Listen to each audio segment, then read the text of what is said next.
Time for Money, Power, Politics. And we are digging into the receipts from the Department of Government Efficiency. You know it, DOGE. Well, it turns out a lot of them are incorrect. Just yesterday, the New York Times reported DOGE deleted one of its most bizarre claims, that it had saved taxpayers $53.7 million by canceling a federal contract, but that contract actually ended in 2005, which, of course, is 15 years ago. And that is just the latest example. I want to bring in the reporter on that story, David Fahrenthold, New York Times investigative reporter. Brendan Greeley still here. David, you have been tearing apart every receipt. You did a video earlier this week that was the hottest thing on the internet. I think 78 people sent this to me, and you keep going.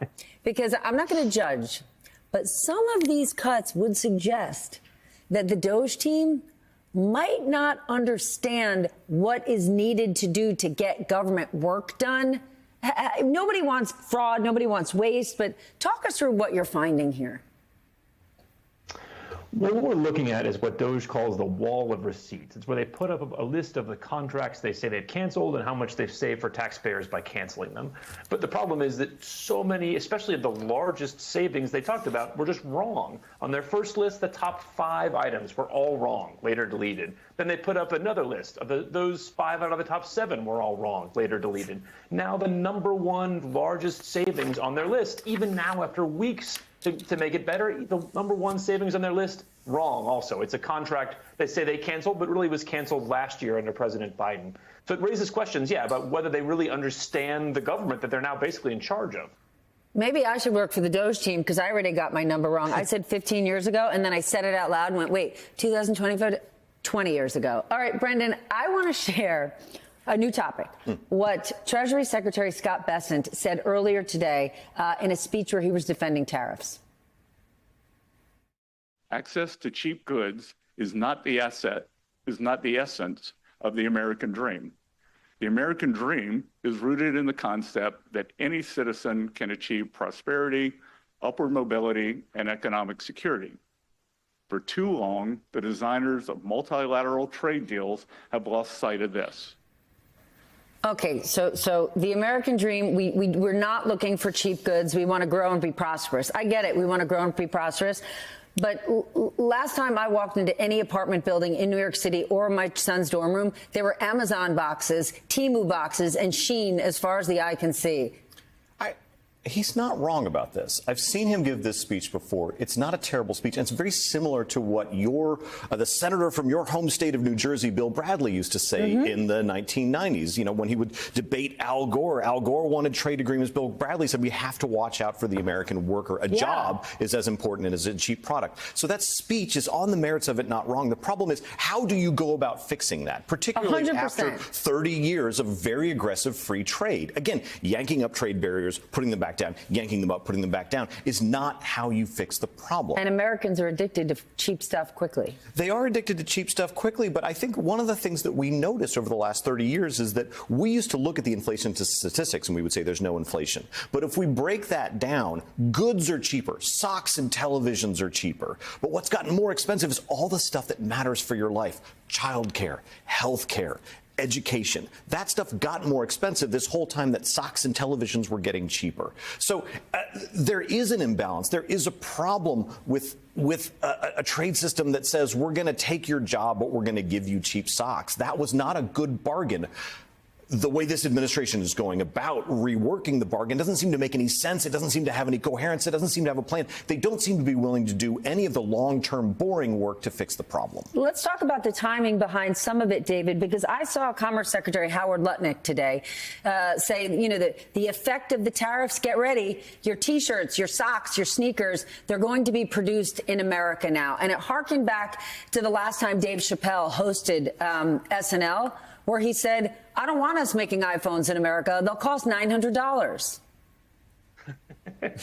Well, that's a valid point of view. It's a way you could want to restructure the American economy. But I think there's 2 things to keep in mind. Number one, it will take a long time. This is something that will require a lot of change. It will be unpleasant in the beginning. If you really want that sacrifice, fine, go ahead. But you can't, as you were saying, you can't do that by putting up trade barriers and bringing them down, putting them up and bringing them down. That doesn't bring us any closer to any of these good outcomes.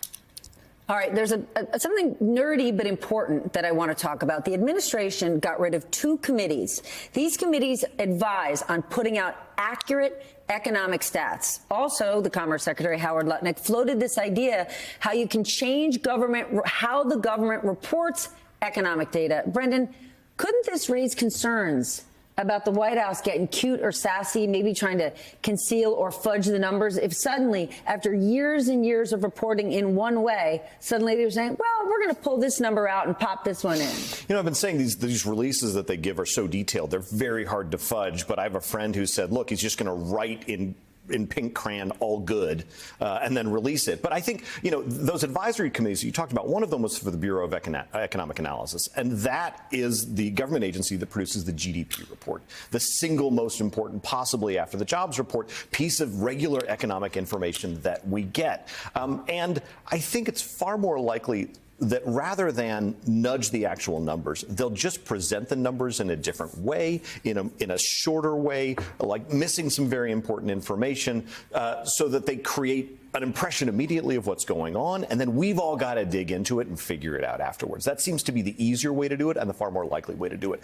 But a lot of global value, a lot of Wall Street investors that you talk to on a regular basis, even if they support Trump, they rely on this data. They know how to read this data. They've been reading it their entire careers. And if it changes just a little bit, I think we're going to see a waterfall of consequences by the people, again, who might support him, but really need this data to make decisions on investments. David, what do you think about this? Because the economy ends up being a self-fulfilling prophecy. Remember, in the last few years, we've talked so much about, you know, the vibe economy. It doesn't matter what the numbers are. It's about how people feel. But if the administration starts to change how the numbers are presented, that impacts what we think about the economy. What do you think about this? I think that's right. There's so many benefits that we get as a country from being the standard, you know, the standard currency that everybody uses all over the world, the standard, you know, the most trustworthy debt, and in this case, the most trustworthy economic statistics. We get a premium that everybody gets, but we're so used to getting it that we don't see it as a premium anymore. And if we start to mess with that, if we start to feel like maybe what you're getting out of the U.S. is not reliable information, we'll start to lose this premium that I think we've all taken for granted and think somehow is sort of a God-given right. Well, we're always looking at different numbers to understand what's ahead for the economy. And there is a number that I saw, Brendan, that I want to ask you about, that Americans are falling behind on car payments at a rate that we have not seen in decades. What's up with that? It's particularly subprime car payments. We remember the last time we talked subprime, it wasn't a good time. Right. But I think what's worrying about this number is that if you have a subprime car loan, you really need that car. Yeah, you do. Nobody wants that loan. You're getting that car because you need it to get to work. You have no other choice. That is the last payment that you won't pay. And so the last time we actually saw this number go down was, strangely, during COVID, because there was a lot of subsidies. And one of the people are fairly responsible. The first thing they did was start to pay down these loans. Actually, so you saw defaults on this drop. The fact that it's rising now means that there is a desperation in terms of triaging payments. The car payment is right above the rent payment, particularly among subprime borrowers right now. Thank you. We're out of time, but David, I just have to ask before we go, how has DOJ or the White House responded to your reporting?